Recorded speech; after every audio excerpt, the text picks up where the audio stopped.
নির্বাচনের আগে ইমেইল বিতর্ক পুনঃতদন্তের ঘোষণায় ক্ষুব্ধ হিলারির প্রচার শিবির। সুষ্ঠু তদন্ত করে বিচারের মুখোমুখি করার আহ্বান ট্রাম্পের।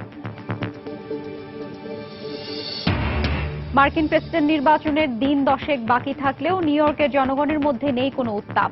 প্রস্তুত হচ্ছে রকফেলার সেন্টারের ফল ঘোষণার মঞ্চ। পাকিস্তানি সেনাদের গুলিতে আহত আরও এক ভারতীয় সেনার মৃত্যু। আজাদ কাশ্মীরের 4টি সেনা ক্যাম্প ধ্বংসের দাবি বিএসএফের।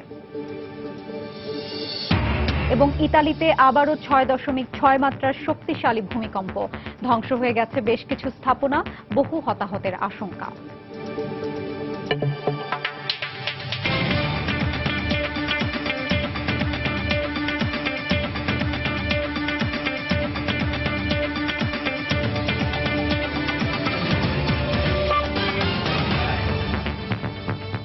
আন্তর্জাতিক সময়ের সঙ্গে আছি আমি হাফসাতুন্নেসা। নির্বাচনের ঠিক আগ মুহূর্তে ইমেইল বিতর্কের বিষয়ে পুনঃতদন্তের ঘোষণা দেয় মার্কিন গোয়েন্দা সংস্থা এফবিআই এর কড়া সমালোচনা করেছে হিলারির প্রচার শিবির। হিলারির তুলনায় জনমত জরিপে পিছিয়ে থাকা প্রতিপক্ষ ডোনাল্ড ট্রাম্প অবশ্য শেষ মুহূর্তে এমন খবর প্রকাশ হওয়ায় যেন সোনালী সুযোগ হাতে পেয়েছেন। তদন্ত শুরুর জন্য এফবিআইকে সাধুবাদ জানিয়ে হিলারিকে জেলে পাঠানোর জন্য বলেছেন ট্রাম্প। এদিকে আবারও এই ইমেল ফাঁসের জন্য অভিযুক্ত করায় ডেমোক্র্যাট দলের নিন্দা জানিয়েছে রাশিয়া। প্রেসিডেন্ট নির্বাচন যুক্তরাষ্ট্রে, কিন্তু এই নিয়ে চরম উত্তেজনা পুরো বিশ্বেই। ব্রাজিলের সাও পাওলোতে শনিবার রিপাবলিকান প্রার্থী ডোনাল্ড ট্রাম্পের সমর্থনে র্যালি বের করা হয়। যুক্তরাষ্ট্রের পাশাপাশি বিশ্বকে উন্নত করতেই ডোনাল্ড ট্রাম্পকে ভোট দেওয়ার জন্য মার্কিনীদের আহ্বান জানান এই সমর্থকরা। তবে পুলিশ এসে র্যালিটি ছত্রভঙ্গ করে দেয় এবং সেখান থেকে 4 জনকে আটক করে নেয়। শেষ মুহূর্তে বাজিমাত করার চেষ্টায় এখন ডোনাল্ড ট্রাম্প। তাই হিলারি ক্লিন্টনের ইমেইল কেলেঙ্কারি আবারও মাথাচাড়া দিয়ে ওঠায় মোক্ষম সুযোগ হাতে পেয়েছেন তিনি। কলোরাডোর মতো একটি গুরুত্বপূর্ণ অঙ্গরাজ্যে প্রচারণা চালাতে গিয়ে তিনি বলেন, হিলারির ব্যক্তিগত সহকারী হুমা আবিদিনের স্বামী অ্যান্থনি ওয়েইনারের মেইল চেক করার সময় হিলারির যেসব গোপন ইমেইল পাওয়া গেছে তার জন্য কাউকে দোষারোপ করতে পারেন না তিনি। এমন ঘটনাই প্রমাণ করে তিনি কতটা ব্যর্থ প্রশাসন সামলাতে। এফবিআইকে ধন্যবাদ যে তারা সবশেষে সত্যটা মেনে নিয়েছে। গেল জুলাই মাসে তারা যে মিথ্যা বলেছিল তা শোধরানোর চেষ্টা করছে। হিলারি ক্লিন্টন ক্ষমতায় এলে তার মতোই দুর্নীতিপ্রবণ একটি সরকার ব্যবস্থা প্রতিষ্ঠা করবেন। এখনই তাকে জেলে ঢোকানো উচিত। এদিকে ডেমোক্র্যাট দলের প্রচার শিবির এফবিআই এর কড়া সমালোচনা করেছে। খোদ হিলারি ক্লিন্টনের বক্তব্য, জুলাই মাসেই যে বিতর্কে শেষ হয়ে যায় তা নিয়ে এখন আবার মাতামাতি করার কোনো মানেই হয় না। এফবিআই পরিচালক জেমস কমিকে এর ব্যাখ্যা দেওয়ারও আহ্বান জানিয়েছেন হিলারি। জেমস কমে কংগ্রেসে যে চিঠি পাঠিয়েছেন তা আমি দেখেছি। আমার প্রশ্ন, কেন নির্বাচনের মাত্র 11 দিন আগে তিনি এই পুরনো বিষয়টি আমারও সামনে নিয়ে এসেছেন। তবে যাই হোক, আমরা আশাবাদী যে সত্য এবারও প্রতিষ্ঠা হবে। কোনো গুরুত্বপূর্ণ তথ্য আমি পাচার করিনি, তা আবারও প্রমাণিত হবে। এদিকে এবারও গোপন ইমেল ফাঁসের জন্য ডেমোক্রেটিক দলের পক্ষ থেকে রাশিয়াকে অভিযুক্ত করা হলে এ নিয়ে রুশ গণমাধ্যমে নিন্দার ঝড় ওঠে। রাশিয়ার পক্ষ থেকে বলা হয়, হুমা আবিদিনের মেইল চেক করতে গিয়ে অনেকটা কেঁচো খুঁড়তে সাপ বেরিয়ে আসার মতো ঘটনা ঘটেছে। রুশ গণমাধ্যম আরটিতে বলা হয়েছে, এই ঘটনার জন্য ডেমোক্রেটিক সেনেটর টিম রায়ান রাশিয়াকে দোষারোপ করে কেবল হাস্যরসের খোরাক দিয়েছেন। তানজিম মুনিয়াত, সময় সংবাদ। মার্কিন প্রেসিডেন্ট নির্বাচনের আর মাত্র দিন 10 বাকি থাকলেও নিউ ইয়র্কের জনগণের মধ্যে নির্বাচন নিয়ে এখনো তেমন কোনো উত্তেজনা সৃষ্টি হয়নি। ম্যানহাটনের ব্যস্ততম টাইমস স্কয়ারে ছড়ায়নি নির্বাচনী উত্তাপ। অনেকে আবার নির্বাচনী আলাপ আলোচনায় বিরক্ত বলেও জানিয়েছেন। নিউ ইয়র্ক থেকে জানাচ্ছেন তুষার আব্দুল্লাহ। দর্শক, আমি এখন নিউ ইয়র্কের ম্যানহাটনের টাইমস স্কয়ারের সামনে আছি। আপনারা দেখতে পাচ্ছেন যে আমার চারপাশে বিভিন্ন ব্র্যান্ড এবং পণ্যের বিজ্ঞাপন বিলবোর্ডে দেখতে পাচ্ছেন। মার্কিন যুক্তরাষ্ট্রের যে প্রেসিডেন্ট নির্বাচন হয়, যে সেই নির্বাচনে কিন্তু কখনোই আমরা কোনো বিলবোর্ড বা ব্যানার দেখতে পাই না। এই টাইমস স্কয়ারে যে তরুণ তরুণীরা উপস্থিত হয়েছে তাদের সামনে কিন্তু দুই যে প্রেসিডেন্ট প্রার্থী আছেন তারা কিন্তু বিলবোর্ডের মাধ্যমে তাদের কাছে কোনো প্রচারণা নিয়ে হাজির হননি। আমরা জানি যে দুই প্রার্থী তাদের তিনটি বিতর্কে অংশ নিয়েছেন এবং 3 বিতর্কতে তারা পরস্পরের প্রতি দোষারোপ, একে অন্যের যে দোষ ত্রুটি খুঁজে বের করেছেন সেটা বিতর্কের মধ্যে সীমাবদ্ধ ছিল। কিন্তু এই যে বিলবোর্ড, ব্যানার, ফেস্টুনের মাধ্যমে নিজের প্রচারণা চালানো এবং প্রতিপক্ষের যে প্রার্থী আছেন তাদের বিরুদ্ধে কোনো কথা বলার কিন্তু রেওয়াজ এখনো মার্কিন যুক্তরাষ্ট্রের যে প্রেসিডেন্ট নির্বাচন আমরা দেখতে পাইনি। আমরা আসলে যেটা দেখি যে ওরা ওদের জীবনযাত্রা নিয়েই এনজয় করার চেষ্টা করে বেশি। বাট ভোট এই দেশে একটা বড় একটা বিষয় বা বিশ্বের জন্য বড় একটা বিষয়, বাট এদের সাধারণ জনসাধারণের মধ্যে এত বড়ভাবে ব্যাপকভাবে আমরা দেখতে পাই না। রিক্রিয়েশনের জন্য সবাই এখানে আসছে, আমরাও আসছি রিক্রিয়েশনের জন্য। আসলে এখানে ভোট নিয়ে আমরা আসলে কোনো কথাবার্তা বা আলোচনা এখানে আমরা করি না। Here people they do not want to see Trump or Hillary on such big posters. This is for their entertainment, not for like some. They're already bored with it. They don't want that anymore. এখানে যে তরুণ তরুণীরা উপস্থিত হয়েছেন তারা বলেছেন যে নির্বাচনী প্রচারণায় বিলবোর্ড, ব্যানার, ফেস্টুন ব্যবহার না করা, এই বিষয়টিকে তারা খুব ইতিবাচকভাবে দেখছেন এবং দুই প্রার্থীর প্রতি তারা ধন্যবাদ জ্ঞাপন করেছেন এবং শ্রদ্ধা জানিয়েছেন যে তারা যে এখনো তাদের এই যে নির্বাচনী প্রচারণার যে ঐতিহ্য সেই ঐতিহ্যকে ধরে রেখেছেন। ম্যানহাটনের টাইম স্কোয়ার থেকে তুষার আব্দুল্লাহ। মার্কিন প্রেসিডেন্ট নির্বাচনের ফল প্রকাশের সবচেয়ে বড় মঞ্চ হিসেবে পরিচিত রকফেলার সেন্টারে এখন সাজ রব। মানচিত্রের নীল আর লাল রঙের মাধ্যমে ফল তুলে ধরতে এনবিসি স্টুডিওর স্কেটিং কোর্টে চলছে প্রস্তুতি। সেখান থেকে আরো জানাচ্ছেন তুষার আব্দুল্লাহ। মার্কিন প্রেসিডেন্ট নির্বাচনকে জমিয়ে তোলা এবং জমিয়ে রাখার দায়িত্বটি গণমাধ্যম পালন করছে বা করে থাকে, এটা আমরা সবাই জানি। যে মার্কিন প্রেসিডেন্ট নির্বাচনকে নিয়ে সাধারণের মধ্যে যে উচ্ছ্বাস থাকে তার চেয়ে আসলে গণমাধ্যমে বিতর্ক তর্ক কোন প্রার্থীর দিকে একটু ঝুঁকে পড়ছে, একটু সমর্থন করছে, সেটা লক্ষ্য করার বিষয়। এবং আমরা যেখানে দাঁড়িয়েছি রকফেলার সেন্টার, এনবিসি নিউজের প্রধান কার্যালয় স্টুডিও, প্রতিবারের মতো এবারও এই যে 8ই নভেম্বরের যে প্রেসিডেন্ট নির্বাচন হতে যাচ্ছে সেই নির্বাচনের যে ফলাফল ঘোষণা করা হবে, এই যেখানে যেই আইস স্কেটিং কোর্ট আছে সেই কোর্টকে সাজিয়ে তোলা হচ্ছে এবং নির্বাচনের ফলাফল ঘোষণার দিন এই যে মার্কিন যুক্তরাষ্ট্রের যে 50টি রাজ্য, সেই রাজ্যের ফলাফল যখন আসতে শুরু করবে তখন এই স্কেটিংয়ের যে 85 রাজ্যের মানচিত্রগুলো ধীরে ধীরে ফুটে উঠবে। আমরা জানি যে ডেমোক্রেটদের নীল এবং রিপাবলিকানদের লাল, এবং সেইভাবে যে রাজ্যে যে প্রার্থী বা যে দল এগিয়ে যাবে বা জয়ী হবে সেই অনুযায়ী এখানে রাজ্যগুলোর রং বদল হবে এবং শেষ পর্যন্ত ফলাফলের যে চূড়ান্ত পর্যায়ে আমরা দেখতে পাবো। এবং গতবারও দেখতে পেয়েছি যে একটি মার্কিন যুক্তরাষ্ট্রের যে 85 রাজ্য সমেত যে মানচিত্র, সেই মানচিত্রটি তৈরি হবে। এই জায়গায় নির্বাচনের এই যে ফলাফল জানার জন্য আগ্রহী মানুষরা যেমন আসেন, পাশাপাশি উৎসুক জনতারও ভিড় এখানে থাকে। এবং আমরা নিশ্চয়ই আপনাদের সঙ্গে এই 8ই নভেম্বরের যে নির্বাচন সেদিনও এই রকফেলার সেন্টার থেকে আপনাদের সঙ্গে যোগ দেওয়ার চেষ্টা করব। নিউ ইয়র্কের ম্যানহাটন থেকে তুষার আব্দুল্লাহ। কাশ্মীর সীমান্তে পাকিস্তানি সেনাদের গুলিতে কয়েকদিনে 7 ভারতীয় জওয়ান নিহত হয়েছে বলে জানিয়েছে নয়াদিল্লি। শনিবারও চিকিৎসাধীন এক ভারতীয় সেনার মৃত্যু হয়। এর মধ্যেই পাল্টা হামলা চালিয়ে পাকিস্তানের 4টি সেনা চৌকি গুঁড়িয়ে দেওয়ার দাবি করেছে বিএসএফ। এদিকে সীমান্তে পাকিস্তানি সেনাদের সংঘাতের পাল্টা জবাব দেওয়ার হুঁশিয়ারি দিয়েছেন দেশটির স্বরাষ্ট্রমন্ত্রী। অন্যদিকে পাকিস্তানের গুপ্তচর সন্দেহে ভারতের সমাজবাদী পার্টির এক নেতার ব্যক্তিগত সহকারী সহ 4 জনকে গ্রেফতার করা হয়েছে। কাশ্মীর সীমান্তে পাক ভারত গোলাগুলি বাড়তে থাকায় শনিবার জম্মু কাশ্মীরের কুপওয়ারা এলাকা ছাড়তে দেখা যায় স্থানীয় বাসিন্দাদের। পাক সেনাদের অব্যাহত হামলা থেকে জীবন বাঁচাতে বাধ্য হয়েই ভিটেবাড়ি ছেড়ে যাওয়ার কথা জানালেন তারা। গোটা গ্রামে আতঙ্ক বিরাজ করছে। পাকিস্তান যে কোনো সময় বড় ধরনের কিছু অঘটন ঘটাতে পারে। শুক্রবার এক বিএসএফ সদস্যকে হত্যার পর দেহ বিকৃত করা হয়। এমন অভিযোগের একদিন পর পাকিস্তানের 4টি সেনা চৌকি উড়িয়ে দেবার দাবি করেছে ভারতীয় সেনাবাহিনী। তবে এ বিষয়ে কোনো প্রতিক্রিয়া জানায়নি পাকিস্তান। শনিবার ভারতের স্বরাষ্ট্রমন্ত্রী রাজনাথ সিং জানান, সীমান্তে পাল্টা জবাব দিচ্ছে তাদের সেনাবাহিনী। আমি দেশবাসীকে আশ্বস্ত করতে চাই, আমাদের সেনাবাহিনী ও সীমান্ত রক্ষীরা পাকিস্তানের গুলির উপযুক্ত জবাব দিচ্ছে। এ বিষয়ে কোনো ছাড় দেওয়া হবে না। এদিকে পাকিস্তানের গুপ্তচর সন্দেহে শনিবার রাতে ভারতের সমাজবাদী পার্টির সংসদ সদস্য মুনার সেলিমের ব্যক্তিগত সহকারী ফারহাত আখতারকে গ্রেফতার করেছে দিল্লির পুলিশ। একই অভিযোগে গ্রেফতার করা হয় আরো 3 জনকে। তবে গোয়েন্দা ভিত্তিতে সংশ্লিষ্টতার অভিযোগ অস্বীকার করেছেন সাংসদ মুনাওয়ার। এখন পর্যন্ত কর্তৃপক্ষ আমার সঙ্গে কোনো যোগাযোগ করেনি, তবে আমি স্বেচ্ছায় তদন্ত দল ও পুলিশ বাহিনীকে সহযোগিতা করব। এদিকে ভারত নিয়ন্ত্রিত জম্মু কাশ্মীরে বিচ্ছিন্নতাবাদীদের ডাকা ধর্মঘটের টানা 113তম দিন অতিবাহিত হল শনিবার। এরই মধ্যে হুরিয়াত নেতা মোহাম্মদ ইয়াসিন মালিককে শ্রীনগর কেন্দ্রীয় কারাগার থেকে মুক্তি দেওয়া হয়েছে। জাহিদুর রহমান, সময় সংবাদ। এদিকে ভারতের জম্মু কাশ্মীর সীমান্তের কুপওয়ারা জেলায় একদল বন্দুকধারী লুকিয়ে রয়েছে এমন সংবাদের ভিত্তিতে বিশেষ অভিযান শুরু করেছে দেশটির যৌথ বাহিনী।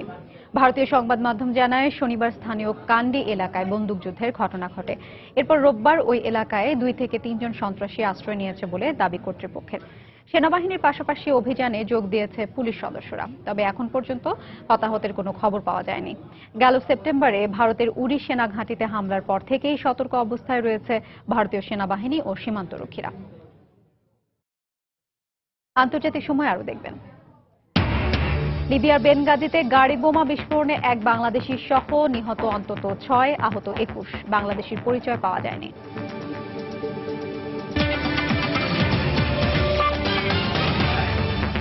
ইতালির মধ্যাঞ্চলের শক্তিশালী ভূমিকম্পে বহু ঘরবাড়ি ক্ষতিগ্রস্ত হয়েছে।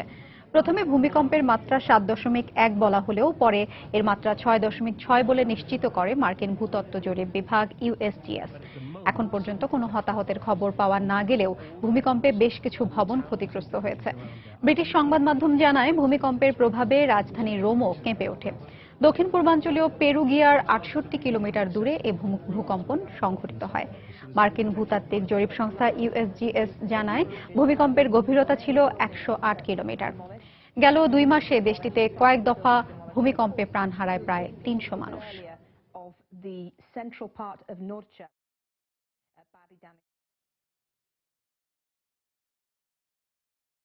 লিবিয়ার বেনগাজিতে গাড়ি বোমা বিস্ফোরণে এক বাংলাদেশি সহ অন্তত 6 জন নিহত ও 21 জন আহত হয়েছেন। শনিবার দেশটির পূর্বাঞ্চলীয় আলকেশ জেলায় এই ঘটনা ঘটে। নিহত বাংলাদেশির নাম পরিচয় এখনো জানা যায়নি। হামলায় দুর্নীতি দমন কমিশনের এক শীর্ষ কর্মকর্তাও নিহত হন। মোহাম্মদ বুঘাইগিস নামের ওই কর্মকর্তা লিবিয়ার ন্যাশনাল আর্মিকে সমর্থন দিচ্ছিলেন বলে জানায় দেশটির গণমাধ্যম। গত 2 বছর ধরে তারা লিবিয়ার সক্রিয় জঙ্গি গোষ্ঠীগুলোর বিরুদ্ধে সামরিক অভিযান পরিচালনা করে আসছে। অন্যান্য গণমাধ্যমে গাড়ি বোমা বিস্ফোরণের কথা বলা হলেও প্রত্যক্ষদর্শী ও স্থানীয় কর্মকর্তাদের বরাতে লিবিয়া হেরাল্ড জানায়, অজ্ঞাত স্থান থেকে ছোড়া রকেটের আঘাতে গাড়িটি বিস্ফোরিত হয়েছে।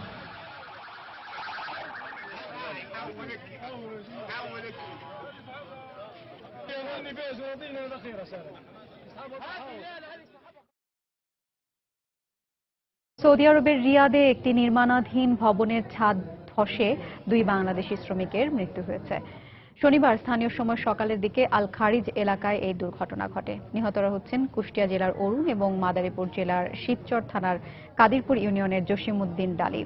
নিহতদের স্বজনরা জানান, প্লাস্টারের কাজ করার সময় হঠাৎ ভবনের ছাদের কিছু অংশ ভেঙে তাদের মাথার উপর পড়লে ঘটনাস্থলেই মৃত্যু হয় ওই 2 শ্রমিকের। এ সময় 2 জন শ্রমিক সেখানে উপস্থিত থাকলেও তারা সুস্থ আছেন বলে জানা গেছে। সব ধরনের আইনি প্রক্রিয়া শেষে নিহতদের মৃতদেহ দেশে ফেরত পাঠানোর ব্যবস্থা করা হবে বলে জানিয়েছে বাংলাদেশ দূতাবাস।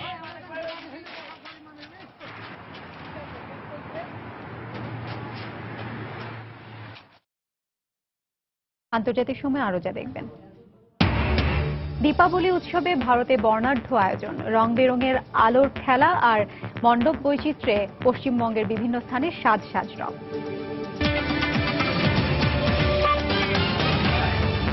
আলেপ্পোয় বিদ্রোহীদের সহিংসতা ও অগ্রাভিযান বন্ধে বিমান হামলা পুনরায় শুরু করতে সামরিক বাহিনীর অনুরোধ প্রত্যাখ্যান করেছেন রুশ প্রেসিডেন্ট ভ্লাদিমির পুতিন। সিরিয়া ও ইরাকে জঙ্গিদের দমন করা না গেলে শিগগিরই তারা উত্তর আফ্রিকার কয়েকটি দেশে ছড়িয়ে পড়বে বলে মন্তব্য করেছেন ইরানি প্রেসিডেন্ট হাসান রুহানি। ইরান সমর্থিত ইরাকি শিয়া মিলিশিয়ারা সীমান্ত পেরিয়ে সিরিয়ায় জঙ্গি বিরোধী লড়াইয়ের পরিকল্পনার কথা ঘোষণা করেছে। এদিকে সরকারি বাহিনীকে সরিয়ে পশ্চিম আলেপ্পোর একটি শহর দখলে নিয়েছে বিদ্রোহীরা।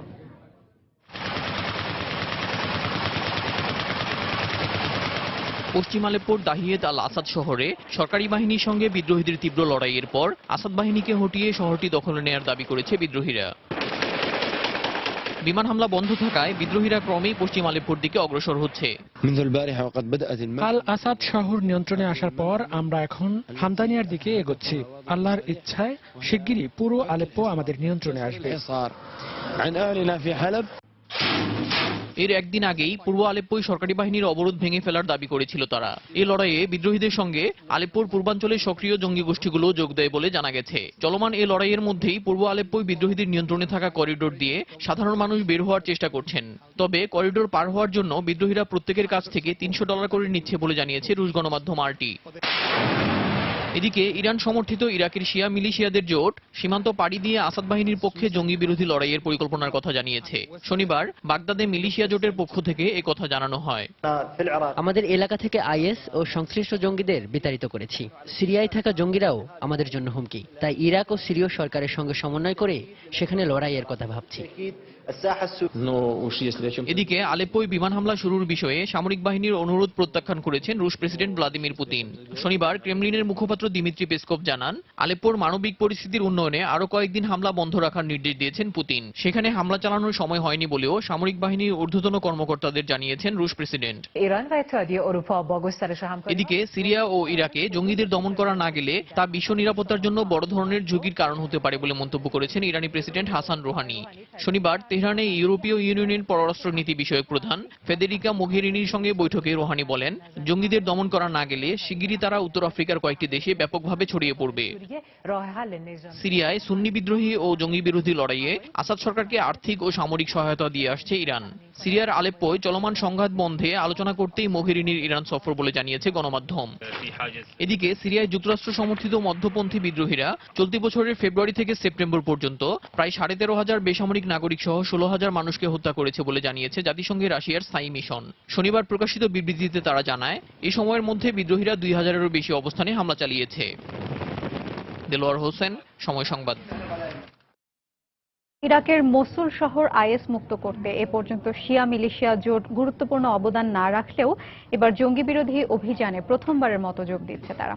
নতুন ফ্রন্টে অভিযান শুরুর 7 ঘন্টার মধ্যেই আরও 10টি গ্রাম আইএস মুক্ত হয়েছে। তবে আইএস বিরোধী অভিযানে শিয়া মিলিশিয়া তেমন গুরুত্বপূর্ণ ভূমিকা রাখবে না মন্তব্য করে ইরাকের সীমান্তবর্তী সিলোপি শহরে তুর্কি সেনাটহল বাড়ানোর কথা জানিয়েছেন তুরস্কের প্রেসিডেন্ট রিসেপ তাইপ এরদোয়ান। আইএসের সর্বশেষ গুরুত্বপূর্ণ ঘাঁটি মসুল দখলমুক্ত করতে ইরাকি বাহিনীর অভিযান দ্বিতীয় সপ্তাহের মতো চলছে। অভিযান আরো শক্তিশালী করতে শনিবার মসুলের পশ্চিমে তাল আফার এলাকায় মার্কিন মদতপুষ্ট ইরাকি বাহিনী ও কুর্দি পেশমার্গা বাহিনীর সঙ্গে যোগ দেয় শিয়া মিলিশিয়াদের জোট পপুলার মোবিলাইজেশন ইউনিট। এই অভিযানের মধ্য দিয়ে সিরিয়ার সঙ্গে আইএসের রসদ সরবরাহের পথ বন্ধ করার পরিকল্পনা করা হচ্ছে বলে জানিয়েছে পপুলার মোবিলাইজেশন ইউনিটের কমান্ডার। আমরা চারদিক থেকে আল আফার এলাকার দিকে এগিয়ে যাচ্ছি। লক্ষ্যে না পৌঁছানো পর্যন্ত আমরা এগিয়ে যাব। এই অভিযানের মূল লক্ষ্য হলো মসুলের সঙ্গে সিরিয়ার সংযোগ বন্ধ করে দেয়া, যেন মূল অভিযানের সময় আইএস সিরিয়া থেকে রসদ সরবরাহ করতে না পারে। এর মধ্যেই তেল আফার অভিযানে ইরাকি বাহিনীর সঙ্গে শিয়া মিলিশিয়া যোগ দেয় সেখানকার বেসামরিক নাগরিকদের নিরাপত্তার স্বার্থে ইরাকের সীমান্তবর্তী সিলোপি শহরে নিজেদের সেনা টহল বাড়ানোর কথা জানিয়েছেন তুর্কি প্রেসিডেন্ট রিসেপ তাইপ এরদোয়ান। আমার মনে হয় না তেল আফারে আইএস বিরোধী অভিযানে শিয়া মিলিশিয়া যোগ দেয়ায় কোনো গুরুত্বপূর্ণ অগ্রগতি হবে। তেল আফার একটি তুর্কমেন শহর, সেখানকার অর্ধেক জনগণ শিয়া এবং বাকি অর্ধেক সুন্নি, কিন্তু আমরা সবাইকে মুসলিম হিসেবেই দেখি। শিয়া মিলিশিয়ারা যদি ওই এলাকায় সন্ত্রাসবাদ ছড়ানোর চেষ্টা করে তবে আমরা তা শক্ত হাতে দমন করব। আইএস জঙ্গিদের পরাজিত করে আরও একটি গ্রাম পুনর্দখল করেছে ইরাকি সেনাবাহিনী। আইএসের প্রতিরোধ সত্ত্বেও আল শুরার পূর্ব ও দক্ষিণ দিক দিয়ে প্রবেশ করে গ্রামটির নিয়ন্ত্রণ নিয়েছে তারা। এ অভিযানে অন্তত অর্ধশত আইএস জঙ্গি নিহত হয়েছে বলেও দাবি করে সেনাবাহিনী। এদিকে মসুল অভিযানের মধ্যেই শনিবার রাজধানী বাগদাদের আকসানে শিয়া সম্প্রদায়ের একটি সমাবেশে আত্মঘাতী গাড়ি বোমা হামলা চালানো হয়েছে। হামলায় অন্তত 2 জন নিহত হয়েছে, আহত হয়েছে আরো 13 জন। এখন পর্যন্ত কোনো দল এর দায় স্বীকার না করলেও জঙ্গি সংগঠন আইএস এই হামলা চালিয়েছে বলে ধারণা করা হচ্ছে।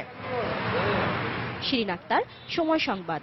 কারাগারে সৌদি জোটের বিমান হামলায় অন্তত 46 জন নিহত হয়েছে, এতে আহত হয়েছে 20 জন। শনিবার পশ্চিম উপকূলীয় হুদাইদা প্রদেশের জেদিয়া শহরের নিরাপত্তা ভবন লক্ষ্য করে 3 দফায় গোলা হামলা চালানো হয় বলে জানায় প্রত্যক্ষদর্শীরা। হতাহতদের মধ্যে কারাবন্দীদের পাশাপাশি হাউথি বিদ্রোহীরাও রয়েছে বলে জানায় গণমাধ্যম। এর আগে তাইজ ও সাদ প্রদেশে সৌদি জোটের আলাদা বিমান হামলায় অন্তত 21 জন নিহত হয়, আহত হয় বেশ কয়েকজন। গত সপ্তাহে ইয়েমেন বিবদমান পক্ষগুলো 3 দিনের যুদ্ধবিরতিতে রাজি হলেও জোটের বিমান হামলার কারণে তা ভেঙে পড়ে। সম্প্রতি ইয়েমেনি প্রেসিডেন্ট হাদি জাতিসংঘ প্রস্তাবিত নতুন শান্তি প্রস্তাব বাতিলের পর দেশটিতে বিমান হামলা জোরদার করে সৌদি জোট। পাকিস্তানের করাচিতে শিয়া সম্প্রদায়ের অধিবাসীদের ওপর অজ্ঞাত বন্দুকধারীর হামলায় অন্তত 4 জন নিহত হয়েছেন। শনিবার শহরের উত্তর নাজিমাবাদ এলাকায় এ ঘটনা ঘটে। পুলিশ জানায় 4 বন্দুকধারী 2টি মোটরসাইকেলে করে এসে শিয়া সম্প্রদায়ের একটি সমাবেশে অতর্কিত গুলি চালায়। এতে ঘটনাস্থলে নিহত হন 4 জন। এই ঘটনার পরপরই ওই স্থান ছেড়ে পালিয়ে যায় বন্দুকধারীরা। এদিকে হামলার পর এক বিবৃতিতে এই ঘটনার দায় স্বীকার করেছে সুন্নি জঙ্গি গোষ্ঠী লস্কর-ই-জাংভি আল-আলামে। এর আগে গত সোমবার পাকিস্তানের কুয়েটায় একটি পুলিশ প্রশিক্ষণ কেন্দ্রে সন্ত্রাসী হামলায় 60 পুলিশ ক্যাডেট নিহত হওয়ার ঘটনায় দায় স্বীকার করে জঙ্গি গোষ্ঠীটি।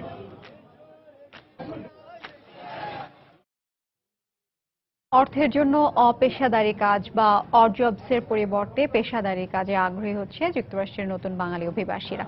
আর সে কারণেই কম্পিউটার শিক্ষার দিকে তাদের ঝোঁক সবচেয়ে বেশি।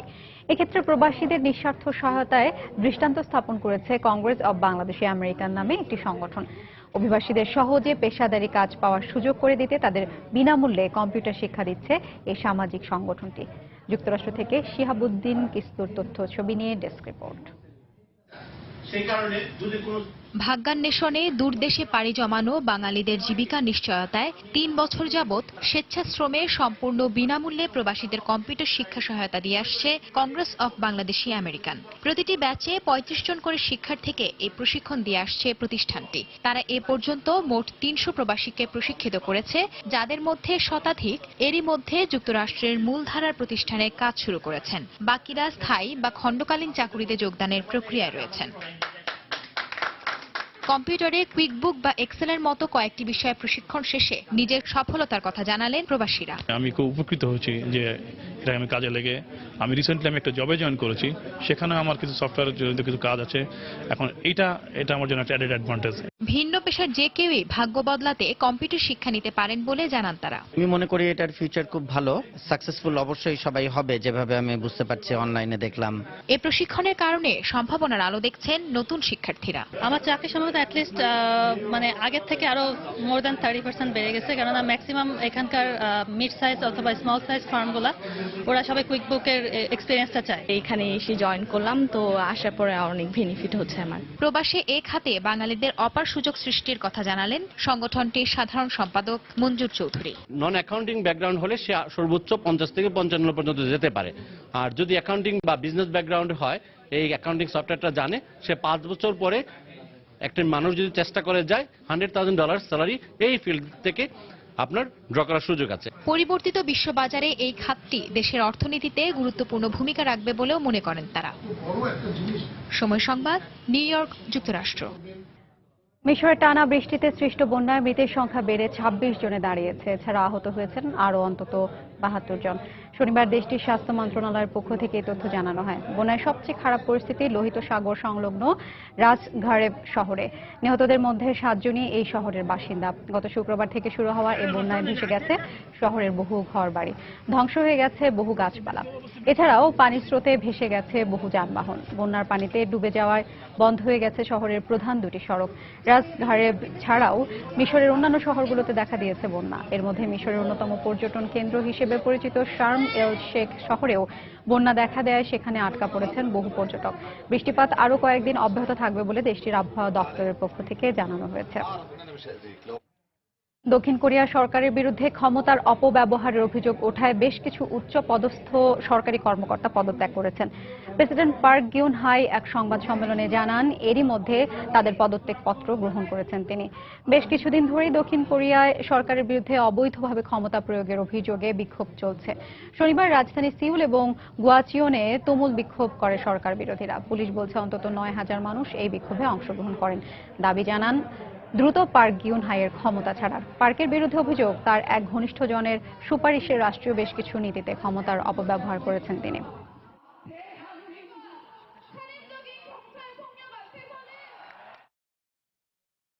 বিশাল আয়োজনের মধ্য দিয়ে ভারতে চলছে দীপাবলি উৎসব। যাবতীয় ধর্মীয় আনুষ্ঠানিকতা শেষ হয়েছে শনিবার মধ্যরাতে। তবে পূজার আনন্দ উদযাপন করতে রোববার থেকে ঘর ছেড়ে বেরিয়ে পড়বেন সবাই। কলকাতা প্রতিনিধি সুব্রত আচার্যের তথ্য ছবি নিয়ে ডেস্ক রিপোর্ট। শ্যামা পূজা, দেবীর চরণে এ আরাধনা ধুয়ে মুছে দিয়ে যাবে জীবন থেকে সব অন্ধকার। শনিবার রাতে বাড়ির উঠোনে প্রদীপ জ্বালানোর মধ্য দিয়ে এ আলোর উৎসবের সূচনা হয়। পূজার পাশাপাশি চোখ ধাঁধানো সব রঙে প্রতিবারের মতোই এবারও সাজিয়ে তোলা হয়েছে মন্দির, রাস্তাঘাট সহ সবকিছু। আর এই রং বেরঙের আলোর খেলা মন ভরে দেখতে চাইলে চোখ ফেরাতে হবে কলকাতা থেকে কয়েক কিলোমিটার দূরের বারাসাত জেলা শহরের রাজারহাট গ্রামের দিকে। কেননা শত বছর ধরে এই গ্রামই কালীপুজোর উৎসবের অন্যতম সব আয়োজন করে আসছে। বিভিন্ন রং, বৈশিষ্ট্য ও থিমে সাজানো এই পূজা মণ্ডপগুলো যেন একটি আরেকটির দিকে অপ্রকাশিত প্রতিযোগিতা ছুড়ে দিচ্ছে। মূল চিন্তা ভাবনা আমাদের এবছর অঞ্জলি। জনগণ যতটুকু সময় এই মণ্ডপে থাকবে ততটুকু সময়ের জন্য মানুষকে মোটিভেট করা যায়, সেই প্রচেষ্টা। কোথাও দেবীকে সাজানো হয়েছে সোনায় মুড়িয়ে, আবার কোথাও বা সাজানো হয়েছে সাবেকি ঢঙে। শনিবার শুরু হওয়া এই শ্যামা পূজা চলবে আগামী 2 দিন। সময় সংবাদ, কলকাতা। জীবনকে রঙিন ও নানা দিবসকে স্মরণীয় করে রাখতে সারা বিশ্বের মানুষ বিভিন্ন ধরনের উৎসব উদযাপন করে। এর মধ্যে কিছু ব্যতিক্রমী উৎসবও রয়েছে। তেমনি এক উৎসব ঘোস্ট ক্যাট ফেস্টিভ্যাল, অর্থাৎ ভুতুড়ে বিড়াল উৎসব। বিড়ালের প্রতি মানুষের ভালোবাসা থেকে এই উৎসবের শুরু। জাপানে সম্প্রতি উদযাপন করা হয়েছে এই দারুণ উৎসবটি। বাদ্যের তালে তালে বাহারি পোশাক পরে রাস্তায় নাচে গানে মেতে উঠেছে অনেকে। জাপানের টোকিওতে আয়োজিত বার্ষিক গোস্ট ক্যাট ফেস্টিভ্যাল উপলক্ষে এই আনন্দ উৎসব। স্থানীয়ভাবে এই উৎসব বাকেনেকো নামে পরিচিত। আর এই উৎসবে যোগ দেয়া বিড়াল প্রেমী নানা বয়সী মানুষ নিজেকে সাজিয়ে তোলে বিড়ালের মতো করে। এটা সত্যিই চমৎকার। এই উৎসব উপলক্ষে এমন আয়োজন, মানুষের উৎসাহ এবং পোশাক মুগ্ধ করার মতো। আমরা সবাই বিড়াল খুব পছন্দ করি। প্রতি বছর হ্যালোউইন ডের আগে এই উৎসবের আয়োজন করা হয়। সামনে হ্যালোউইন ডে। আমরা হ্যালোউইন, শরৎ এবং বিড়াল উৎসব সব একসঙ্গে এক প্যারেডের মধ্য দিয়ে উদযাপন করছি। চারিদিকে সবার আনন্দ দেখে আমারও অনেক ভালো লাগছে। এই উৎসবে যে কেউ অংশ নিতে পারেন, বিড়াল প্রেমীদের পাশাপাশি যারা বিড়াল পছন্দ করে না তারাও। যদিও ক্যাট ক্যাফে, লাকি ক্যাট ও হ্যালো কিটির দেশে হয়তো বিড়াল পছন্দ করে না এমন মানুষ খুঁজে পাওয়া কঠিন হবে। শিরিন আক্তার, সময় সংবাদ। এ পর্যায়ে আবারও জানিয়ে দিচ্ছি আন্তর্জাতিক সময়ের শীর্ষ সংবাদগুলো। নির্বাচনের আগে ইমেল বিতর্ক পুনঃতদন্তের ঘোষণায় ক্ষুব্ধ হিলারির প্রচার শিবির। সুষ্ঠু তদন্ত করে বিচারের মুখোমুখি করার আহ্বান ট্রাম্পের।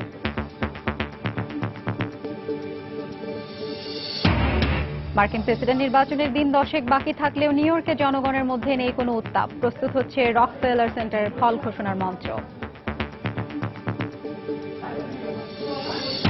পাকিস্তানি সেনাদের গুলিতে আহত আরও এক ভারতীয় সেনার মৃত্যু। আজাদ কাশ্মীরের 4টি সেনা ক্যাম্প ধ্বংসের দাবি বিএসএফের। এবং ইতালিতে আবারও 6.6 মাত্রা শক্তিশালী ভূমিকম্প। ধ্বংস হয়ে গেছে বেশ কিছু স্থাপনা, বহু হতাহতের আশঙ্কা।